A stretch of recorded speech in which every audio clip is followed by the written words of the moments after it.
Bueno, buenos días a todos. Muchas gracias a CIPSCO, a los organizadores, a todos los que apoyan estas iniciativas por organizar el evento. Un gran evento que creo que ha superado con creces las expectativas de participación. A los panelistas, un saludo a Jairo, a Hugo, a Alfredo y a todos por venir a escucharnos. Entonces, yo quisiera abrir el panel con una pequeñísima introducción. Cuando yo era estudiante de doctorado, estaba escribiendo una columna al final del doctorado en Dinero. Y en algún curso vimos temas de pago por resultados y de bonos de impacto social, más específicamente. Entonces dije, ay, voy a escribir una columna de esto. Y entonces, casualmente, al año, en esa época, Instiglio, que es una de las organizaciones que apoya, quería venir a Colombia a empezar a explorar la implementación de bonos de impacto social. Entonces buscaron en Google Colombia bonos de impacto social, a ver qué había, ¿cierto? No había nada todavía, pero encontraron una columna de un tipo colombiano que estaba escribiendo sobre eso, y ahí empezamos a conversar más de esto, y obviamente pues ya ellos hicieron todo el trabajo, y con toda la gente que está acá, con Daniel Rueda, con todas las caras que vemos acá, empezaron a impulsar de verdad lo que hoy en día ya representa 6% de la inversión de impacto, 3.7 millones de dólares movilizados hasta ahora, y que creo que tiene un gran potencial de mejorar la eficiencia del gasto, de alinear incentivos y jalonar inversión privada para objetivos sociales. Entonces tiene muchas dimensiones interesantes.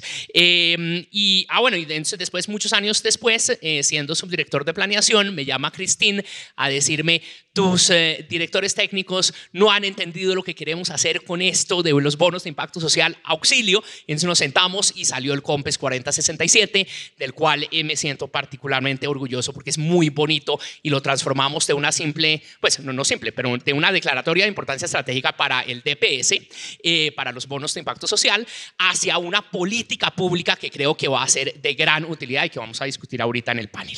Entonces, vamos a empezar con Jairo. DPS, líder de sector social en Colombia, y que además ha sido uno de las entidades pioneras en la implementación de los bonos de impacto social. Y quiero preguntarle a Jairo entonces, ¿cómo han visto ya desde en estos 3 meses de comienzo de gobierno y definiendo las prioridades de política social, cómo han visto el mecanismo de pago por resultados como herramienta para lograr los objetivos que se ha trazado el gobierno en términos de reducción de pobreza, de inclusión social? Y cuéntenos qué más han pensado y hacia dónde ven que podemos jalonar este gran instrumento, y qué planes tienen desde el DPS. Buenos días a todos los asistentes. El DPS en este momento está analizando, evidentemente en el marco de la nueva consecución del plan de desarrollo. Ustedes saben que en este momento estamos en la construcción de los diálogos regionales, escuchando a las comunidades precisamente sobre las necesidades. En este caso me voy a referir única y exclusivamente al tema del empleo, escuchando las necesidades de cada una de las comunidades frente al tema del empleo, y sobre todo algo muy particular que ayer lo mencionábamos, a tener un empleo digno, sostenible, y que los hogares tengan la posibilidad de tener un poder adquisitivo diferente, perdurable en el tiempo.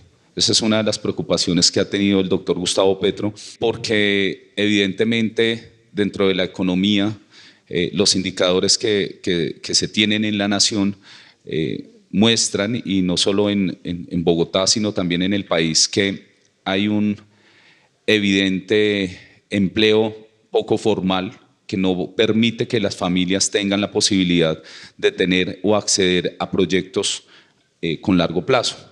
Este ejercicio de bonos de pago por resultados, en el caso del DPS, lo hemos estado mirando estos últimos 3 meses con la directora. Ahora vamos a arrancar el tema de migrantes, que es un tema bien importante para apoyar a la población migrante, y esperamos que en el ejercicio que se logre consolidar, de escuchar a las comunidades. El día 25 de noviembre vamos a estar en MeToo, como un hecho también histórico de escuchar a las comunidades. De esos ejercicios vamos a empezar a recoger cuál es la visión que tienen también con el tema del empleo de calidad y sostenible, esperando que en 2023, yo ayer lo mencionaba y también se lo he mencionado a la directora, la necesidad de tener una apuesta mayor en este ejercicio.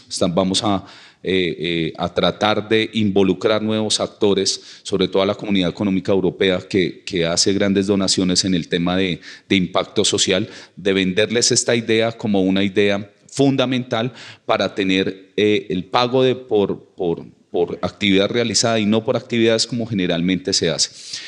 Nosotros esperamos desde el Departamento de Prosperidad Social que el ejercicio de pago por resultados empiece a tomar el vuelo que necesita. Le decía ayer a los diferentes aliados y a las personas que nos acompañaron en la mesa que es necesario que fortalezcamos este escenario de pago por resultados, creyendo más, teniendo una mayor visión del ejercicio, que podamos aunar esfuerzos con el distrito. Sé que vienen adelantando también un gran ejercicio. Estuve en un conversatorio en desarrollo económico y van a empezar también a mirar este tema. Han hecho una apuesta importante y esperamos que tanto en 2023, de todos esos casi 23 billones de pesos que tiene Prosperidad Social, podamos hacer una apuesta más fuerte en tema de recursos y desde diferentes áreas.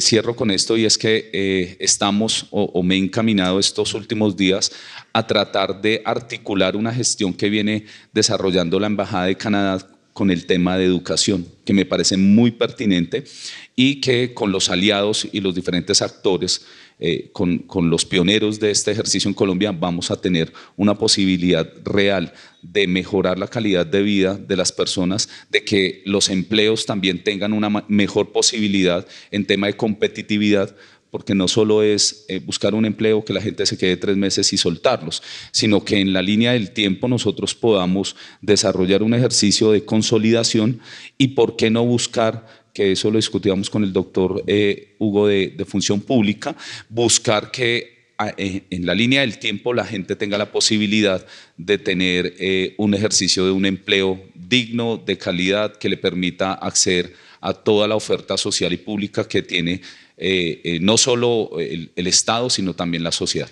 Muchas gracias, Jairo. No, varios puntos ahí claves. Entonces, destacar que los bonos de impacto social, los pagos por resultados, combinan también el aspecto de la evaluación, ¿cierto? Que en Colombia y con todos los programas del DPS hemos sido particularmente buenos en generar evidencia del impacto, en construir sobre estas experiencias. Ya DPS tiene 4 bonos de impacto social implementados. Entonces, todos estos esquemas son mecanismos de hacer cosas diferentes, ¿cierto?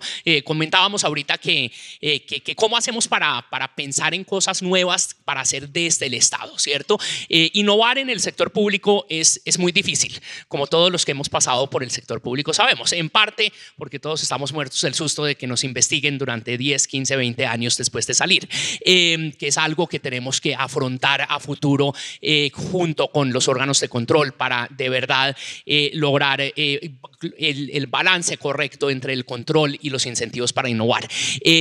Pero habiendo dicho esa cuña, que nadie quiere decir, por cierto, pero hoy estamos osados.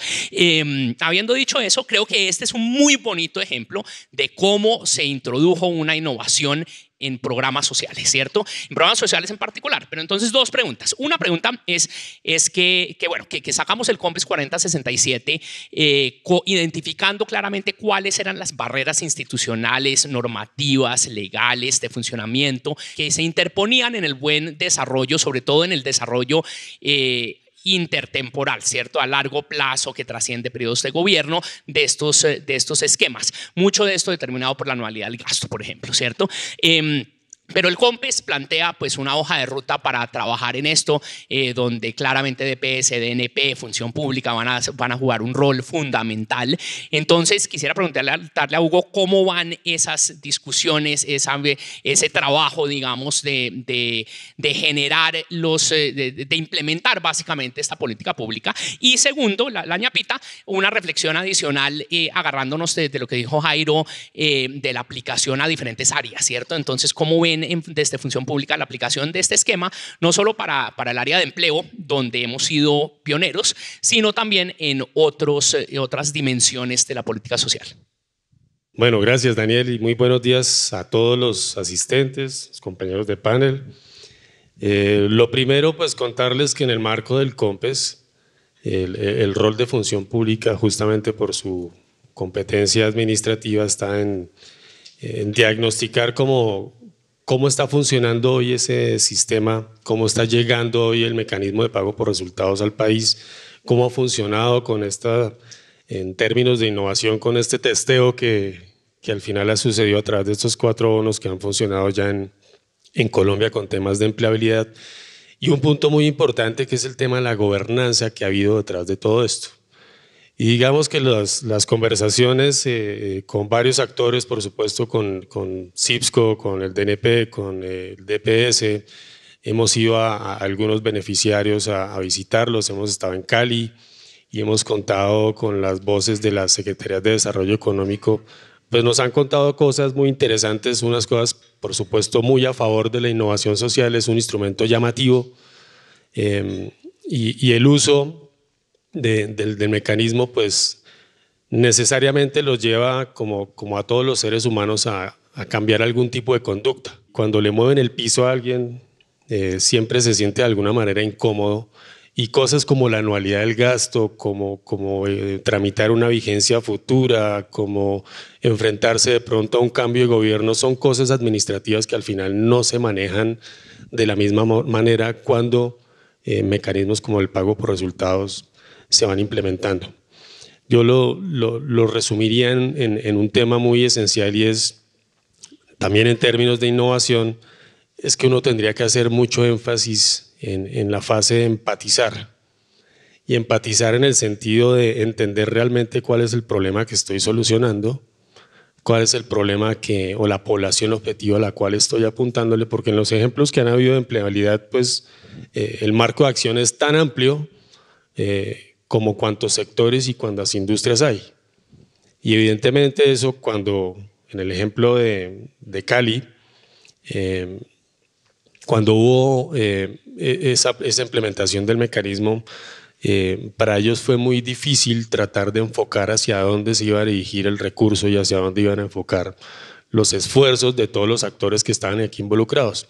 Y nos hicieron caer en cuenta, entre otras, de cosas como oiga, hay muchos actores en esta cadena. Hay muchos actores en esta cadena, está muy bien que haya, por supuesto, cooperantes y hay muy bien que haya beneficiarios, pero en el medio de esos dos hay un montón de actores donde los instrumentos administrativos no se conduelen de la naturaleza de lo público, de la anualidad, de la vigencia futura, etc. Entonces, yo creo que parte fundamental de poder seguir escalando este mecanismo de innovación social pasa por empatizar muy claramente en dónde está la necesidad y focalizar el esfuerzo muy claramente hacia dónde se debe dirigir. Por supuesto que escalabilidad tiene en muchos temas. Hugo, muchas gracias. No, súper claros los retos que hay a futuro. Muy bueno tener a todos los actores, la cooperación suiza también, la Fundación Corona, CIPSCO, todos los que están apoyando al gobierno en desarrollar esto y que haya pues una voluntad desde Función Pública, desde el TPS, como que se alinean todos los astros para realmente lograr jalonar mucho más recurso y lograr pues mayores resultados y apalancar capacidades privadas con las públicas para lograr estos objetivos. Muy interesante e importante lo que menciona Hugo de la gobernanza y cómo institucionalizar esto, ¿cierto? Empieza en DPS, pero a futuro uno podría pensar, no sé, pensar en que de la misma manera que hemos avanzado con esquemas de contratación pública y de proveeduría para el sector público vía Colombia Compra Eficiente, que en el futuro podamos tener algo como Colombia Paga por Resultados, ¿cierto? Y creo que me le robé esto a Cristín, que fue la que me lo dijo hace como un año, pero lo dejo ahí porque vale la pena pensar en cómo institucionalizarlo realmente por fuera de únicamente el sector DPS, sector social, porque tiene aplicaciones para el sector educación, para el sector salud. Ya tenemos con la banca multilateral también diferentes esquemas y créditos de pago por resultados en salud. En educación ya hay dos. Entonces creo que toda esta visión de pagar por resultados está cogiendo una fuerza muy importante que va a redundar en mayor eficiencia del Estado y mayor eficiencia del gasto y mejores resultados. Entonces vamos a pasar al distrito con Alfredo, que ahora tienen uno de los contratos por resultados más ambiciosos de la región. Entonces quiero que primero Alfredo nos cuente de qué se trata, ¿cierto? Y nos ilustre un poco sobre cómo han ido resolviendo todos estos retos que han ido apareciendo y si se reflejan al mismo nivel que al nivel nacional que hemos escuchado, cómo se han reflejado, digamos, a nivel distrital y qué futuro le ven y por qué le han apostado a esto desde el distrito. Bueno, Daniel, muchas gracias y aprovecho para dar un saludo y agradecer la invitación. Yo estoy muy emocionado de ver que este ecosistema de pago por resultados crece día a día y los creyentes del pago por resultados, sobre todo a Daniel, a Cristina, a María Paulina, un saludo muy especial. Arrancaría diciendo que esto que está haciendo en este momento la ciudad de Bogotá, en la escala que lo está haciendo, tenemos la ambición de lograr cerca de 21.000 colocaciones con un instrumento de pago por resultados. Digamos que es bastante ambicioso porque las metas de la ciudad y la coyuntura de la pandemia un poco forzaban a que eso fuera ambicioso, pero esto no hubiera sido posible si de alguna manera no recogemos todo ese saber de pago por resultados que viene recogiendo el programa CIPSCO, que vienen haciendo estos aliados. Digamos, hubiera sido físicamente imposible estar en ese momento ya en etapa de implementación si no nos juntamos con quienes nos juntamos. Si no es con el programa CIPSCO, si no es con la Fundación Corona, si no es en el apoyo de Instiglio, por ahí vía Sebastián, pero Abnish también es una persona clave en todo esto del pago por resultados. Entonces yo diría que uno cuando quiere escalar cosas, pues tiene que aprender de los que ya lo han hecho y se han equivocado en pequeño. Cristín siempre dice, estos bonos de impacto social no son un programa de empleo, son un programa de innovación. ¿Cómo aprendemos equivocándonos? Pero un poco lo que hicimos en Bogotá fue tratar de recoger todos esos aprendizajes y llevarlo a un nivel de escalabilidad. Entonces lo primero creo es que hay que recurrir un poco a los aliados que saben de estos temas. Segundo, es un tema de voluntad política. A uno igual cuando pasa por estos cargos lo van a investigar durante 10 años efectivamente, pero que al menos le investiguen a uno por algo que valga la pena, porque igual lo van a investigar. Entonces yo prefiero estar explicando 10 años por qué la póliza de un contrato basado en desempeño, el valor no coincide con el tamaño de la póliza. O sea, tengo ahorita una auditoría y llevo 10 días tratando de explicarle a un auditor por qué el tamaño de la póliza no coincide con el valor del contrato. No creo que lo vaya a lograr, pero bueno, no importa. Yo creo que el tema de la voluntad política es muy importante porque los temas administrativos se resuelven. Siempre el sector público es muy engorroso, pero siempre hay una manera de hacerlo. Entonces creo que también lo que nos muestran los bonos del DPS, lo que había hecho ya Cali, lo que estamos haciendo ahora en Bogotá es que estos contratos se pueden firmar, se pueden hacer y sí, seguramente serán un poco más exóticos para alguien o no, pero se puede hacer. En el sector público todo se puede hacer si uno lo hace bien y si tiene voluntad. Obviamente hay un montón de problemas en el camino. Por ejemplo, nosotros en la primera licitación que sacamos, digamos, hicimos 8 paquetes, digamos. Estamos hablando de contratos de alrededor de 30.000 millones de pesos, fue lo que invertimos este año. Y sabíamos que un solo operador no lo iba a poder hacer, entonces hicimos paquetes de operadores, 7 paquetes de operadores. En la primera licitación se nos quedaron desiertos 5. digamos, escasamente logramos que un par de kamikazes operadores se presentaran a la licitación y ganaran. Después se arrepintieron muchos de no haberse presentado en la primera, digamos. Ahí digo, y nos hemos llevado muchas sorpresas. Por ejemplo, se presentó gente que no esperábamos que se presentara. 4 prestadores del Servicio Público de Empleo hicieron una unión temporal y se presentaron a un bloque. Se presentó, y los que esperábamos que se presentaran, que dijimos, no, estos van a la fija, estos son nuestros ganadores, no se presentaron. Voy a decirlo porque siempre les digo para que se arrepientan de no haberlo hecho. Por ejemplo, las cajas de compensación familiar, que uno hubiera dicho, las cajas de compensación familiar de Bogotá van a ser los primeros que están aquí. No, esos estuvieron ausentes, por ejemplo, del instrumento de pago por resultados. Pero es parte de lo que también esto permite, construir un universo de operadores que también piensen por resultados, de prestadores privados, y construir casi que un mercado de operadores que se le meta al tema de pago por resultados. El principal riesgo de esta cosa tan ambiciosa que hicimos, nos lo dijo Instiglio, nos lo dijo todo el mundo, es que nadie se presente, digamos, que no haya mercado en esta coyuntura para que alguien esté dispuesto a asumir el riesgo de que parte del pago que va a tener dependa del resultado. Pero en la segunda licitación tuvimos, por ejemplo, 19 prestadores interesados. O sea, la volvimos a abrir después de que se declaró desierta, vamos otra vez, y en esa segunda ya hubo 19. O sea, ya hubo 19 interesados que presentaron propuesta, hubo una competencia muy interesante, y en la implementación nos vamos a encontrar mil problemas más, Daniel. Yo no sé qué nos vamos a enfrentar ahora que toca hacerlo, pero bueno, ya la buena noticia es que hay un contrato, 4 contratos, 4 prestadores, 30.000 millones de pesos, y esperamos lograr 21.000 colocaciones en un contrato basado en desempeño.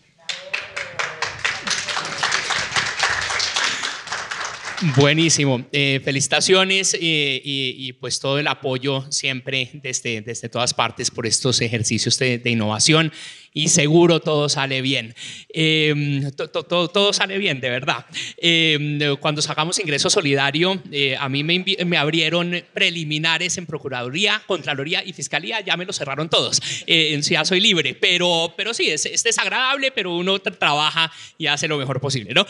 Jairo, sé que Jairo tiene una reunión que lo citaron, entonces quiero darle la palabra ahora y bastante abierto, digamos. Uno, pensando en 2 cosas, pensando en hacer un zoom un poquito en las prioridades que le hemos escuchado a la directora Cielo Rusinque en términos de los programas de hambre cero, y cómo podemos pensar en jalonar apoyo privado con instrumentos como pago por resultados para ese objetivo.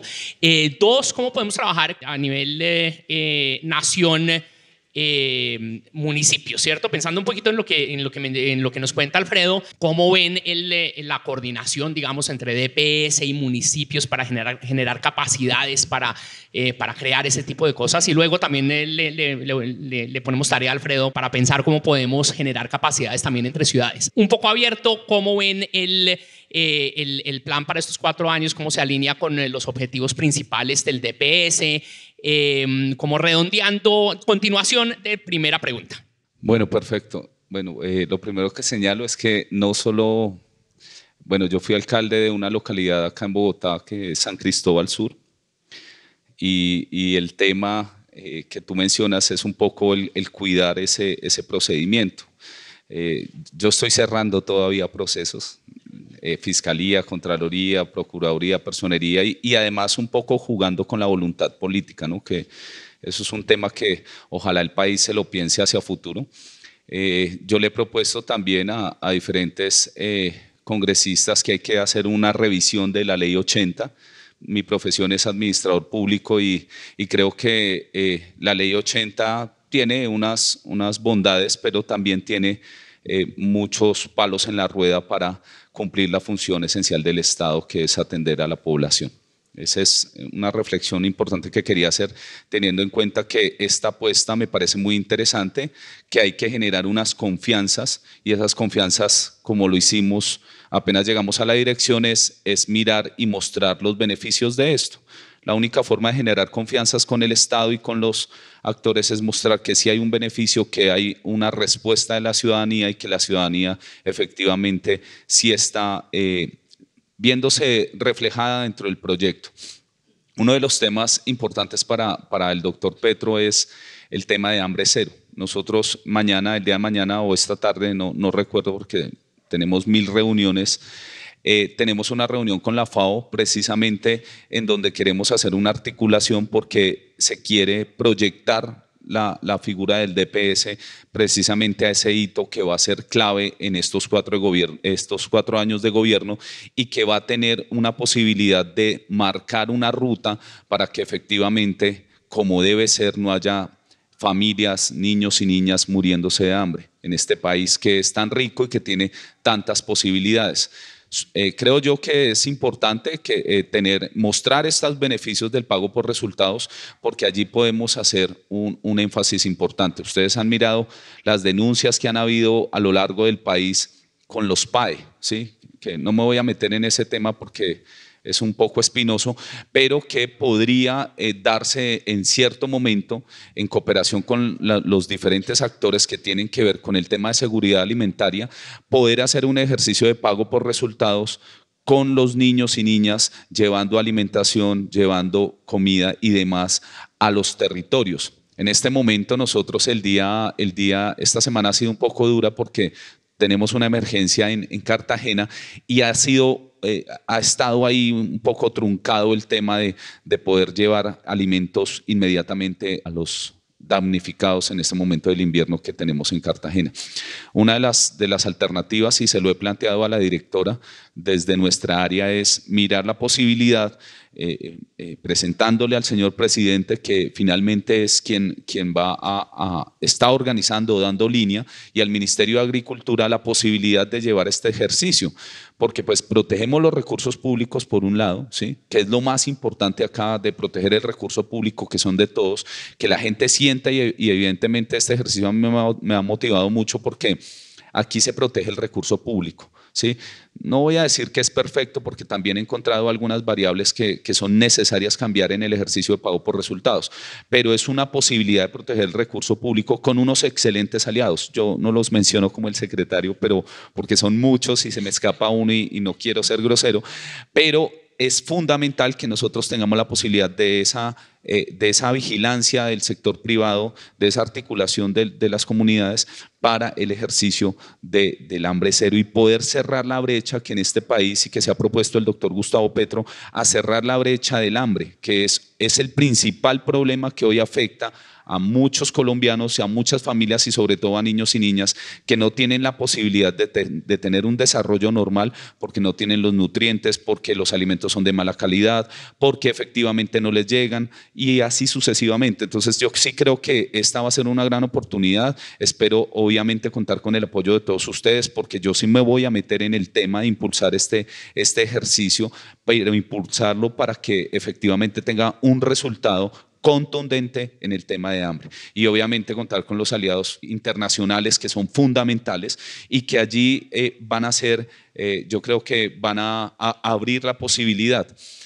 Se tejió mucho y esto es un pequeño comercial, se tejió mucho durante la campaña que la inversión internacional iba a estar un poco temerosa y yo creo que en los días que hemos alcanzado el gobierno nacional le está dando un impulso fuerte al capitalismo, a desarrollar empresa, a contribuir con los objetivos sociales que tienen todas las personas. Eso frente a ese tema. Y segundo, el sábado de la semana pasada estuvimos en el encuentro regional de Cundinamarca. Una de las solicitudes de las diferentes mesas, de los diferentes temas, es precisamente que realmente se vean los resultados del Plan Nacional de Desarrollo. Una de las puestas que puede ser muy interesante es que en esos temas álgidos, determinantes, en donde se ha presentado corrupción, en donde se roban los recursos, en donde no hay una efectiva ejecución de la política pública, en donde no hay una evidencia consolidada de la ejecución de los fines del Estado en el territorio, nosotros podamos hacer un ejercicio que blinde los recursos públicos, pero sobre todo proteja la confianza de la gente. Y en los municipios, voy a referirme a Cundinamarca específicamente, que son 116 municipios que necesitan fundamentalmente en este momento inversión del Estado, en la provincia del Gualibá, en el Guavio, hacia Río Negro, que son provincias que se han tenido olvidadas históricamente, en donde no hay un ejercicio netamente de infraestructura para que la gente pueda hacer, no hay una infraestructura para que la gente pueda sacar sus productos y se dedican a otras cosas en los bordes de nuestro departamento, puedan haber, y esa es otro ítem que es importante mencionar, haya un ejercicio y lo digo porque me voy a poner a trabajar en eso, de ejercicio de pago por resultados en la infraestructura del país. Uno de los principales problemas, esto lo digo como ciudadano, como administrador público, uno de los principales problemas que tiene el Estado colombiano es la pérdida de recursos en las obras de infraestructura. No voy a entrar en detalles, pero sería interesante, muy interesante, que con la cooperación internacional, con los que saben hacer, con los que tienen ingeniería, puedan llegar a la posibilidad de ejecutar las obras de infraestructura que tanto necesitan, además porque son de alta tecnología, de alta ingeniería, puedan ejecutar estas obras con un ejercicio de pago por resultados. Entonces, yo creo que la voluntad política de la nación va a estar. El presidente ha fijado, y en la alcaldía lo evidenció, él ve otras visiones, otras modalidades que están un poco por fuera de ese Estado convencional que se tiene, y estoy completamente seguro que a través de alianzas público-privadas, que para mí esto también es una alianza público-privada, se puedan desarrollar los proyectos que tienen para que efectivamente el gobierno presente al término de los 4 años un ejercicio de transformación social, que es lo que se busca, que la sociedad cambie para alcanzar una igualdad. Muchas gracias. Fantástico, Jairo. Vi a varios tomando nota atenta y muy entusiasmados con lo que escuchan. Entonces creo que claramente un gran espaldarazo para todo el ecosistema de pago por resultados y un mensaje muy claro hacia los inversionistas, hacia el sector privado que quiera participar en este tipo de esquemas para seguir fortaleciéndolo. Entonces, por supuesto, cuenten también con el CPC para apoyar estas iniciativas y muchos éxitos para estos 4 años y con cierre del Plan Nacional de Desarrollo. Ojalá quede alguna cuñita de esto en el plan, ahí vaya a que quedemos con el respaldo también desde el plan, ¿no? Sería ideal. Y quiero entonces pasar palabras comentarios de cierre de Hugo, pensando un poquito en no solo los 4 años, ¿cierto?, sino cómo vamos a lograr implementar exitosamente la política pública de pago por resultados para que sea exitosa estos 4 años, pero para que dentro de 4 años no estemos en la discusión de cómo vamos a consolidar la política y permitir que haya estas cosas, que haya certidumbre para todos los actores y todo el ecosistema en las transiciones de gobierno. Pues arrancaría diciendo que necesitamos más Jairos. Más Jairos no solo en el DPS, sino por ejemplo en educación, en salud y otros sectores, porque en la misma lógica en que el mecanismo es totalmente escalable, uno pudiera pensar por ejemplo en educación, hablar por ejemplo de que en la medida en que los colegios saquen muchachos bien formados en inglés y saquen y al salir pasen un B2, un nivel B2, pues haya allí un esquema de pago por resultados que puede ser continuo y fortalece la política de educación. Y si uno pudiera, por ejemplo, en salud pensar en embarazo adolescente, pues la misma lógica. Entonces, el hecho de decir necesitamos más Jairos, necesitamos cerrar esas incertidumbres y esos miedos que hay de implementación del mecanismo. Yo creo que esa es la fase, insisto, de empatizar mucho con todos los sectores y de que le crean al mecanismo para poderlo escalar bien. Porque claramente el hecho de la gobernanza como ha estado hoy en la implementación de estos primeros bonos genera incluso, pues lo que dice Jairo, mucha intermediación entre el beneficiario y y el cooperante en contravía de los mecanismos tradicionales de la función pública o de la administración pública más bien. Poder solucionar eso, digamos, bajar la incertidumbre sí ayuda a que la confianza del que lo va a implementar le llame más la atención para poder escalar algún tipo de idea. Yo diría que aquí somos expertos en Colombia, en lo público, en inventarnos que la mejor manera de hacer y coordinar cosas es creando una comisión intersectorial o cualquier tipo de instancia de asesoría y coordinación. Y le creamos absolutamente a todo una instancia y creemos que esa instancia va a solucionar el tema. Yo creo que sí debe haber una instancia, pero no muchas instancias, y sobre todo cuando haya que involucrar, obviamente, sectores en territorios, pues una instancia en sí misma no resuelve, pero un escenario de confianza sí. Entonces, un poco el reto de la gobernanza es más en general el escenario de confianza, más que el mecanismo formal que tiene un decreto por detrás y dice que tiene 18 funciones y que tienen que salir estas decisiones de esa instancia.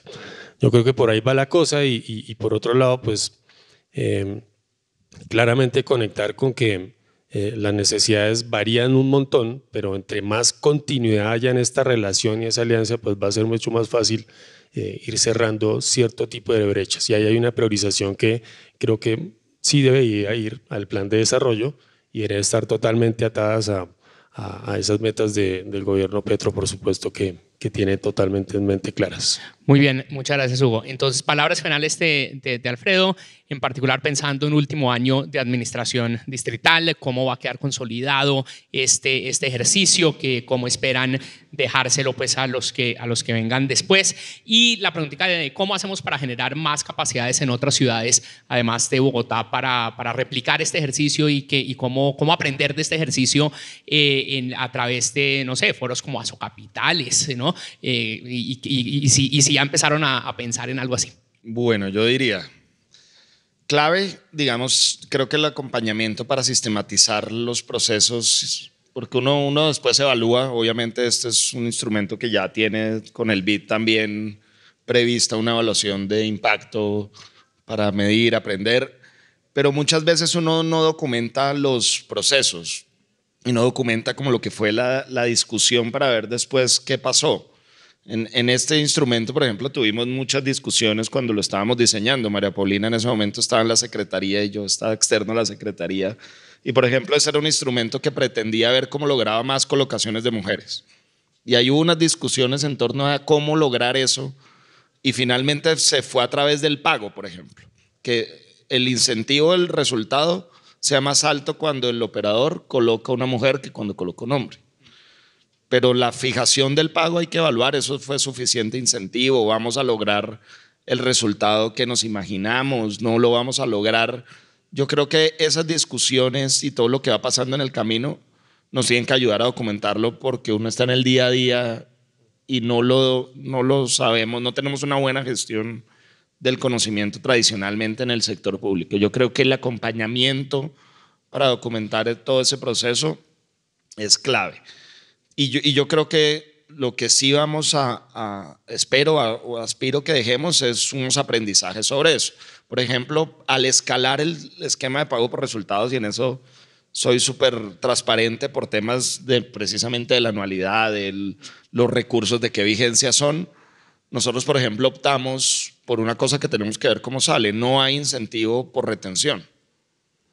Se ve afectada la retención y la duración del empleo en el instrumento de pago por resultados cuando no hay explícitamente un incentivo por retención. Esa es una pregunta que a nosotros ahorita nos está rondando, digamos. O sea, al no pagar por retención, ¿vamos a afectar la retención? Esa es una pregunta que tenemos que saber qué pasa. O definitivamente toca tener, o la sola señal de la retención es una señal de que los empleos que estamos buscando son mucho más estables. Vamos a ver qué pasa con eso, que no me oigan los operadores que lo están implementando por si no se les había ocurrido, pero con seguridad sí. Vamos a ver qué pasa. Y lo último que quisiera decir, que creo que es muy importante, es que cuando uno se mete en estos temas, como que empieza a cambiar la lógica de pensar en todos los alrededor. La Secretaría de Desarrollo Económico no solo maneja los temas de empleo, sino los temas, por ejemplo, de crédito, microcrédito, apoyo a empresas. Y una cosa muy interesante es que va cambiando como la forma de pensar. Esperamos que también con un grant que esperamos ganarnos con Instiglio, dejar un esquema de pago por resultados, no solamente en los temas de empleo, sino en toda la secretaría. Pero empezábamos a pensar, por ejemplo, en el tema de crédito. Y alguien, entonces un día se le ocurrió a usted que le gusta el tema de pago por resultados, ¿por qué en vez de en el contrato de Bancoldex o con el Banco Agrario, en vez de que los recursos de la secretaría se vayan a subsidiar tasa, qué pasa si se van a subsidiar un pago por resultados para el usuario que paga oportunamente, le pagamos la última cuota? Entonces vamos a sacar una línea de crédito donde no es estrictamente un pago por resultados, pero la lógica del resultado empieza a entrar como en todas las cadenas de producción de lo que hacemos. O en los programas de FITIC, que es algo muy parecido a lo que hace Impulsa, que terminan siendo unos vouchers canjeables para emprendimientos de alto impacto. ¿Qué pasa si en el voucher que tiene que ver con la estrategia de mercadeo, pues si ese es el operador que me promete que la estrategia de mercadeo lo va a hacer vender más, ¿qué pasa si en vez de pagarle por actividades, pues le pagamos por el resultado de la empresa?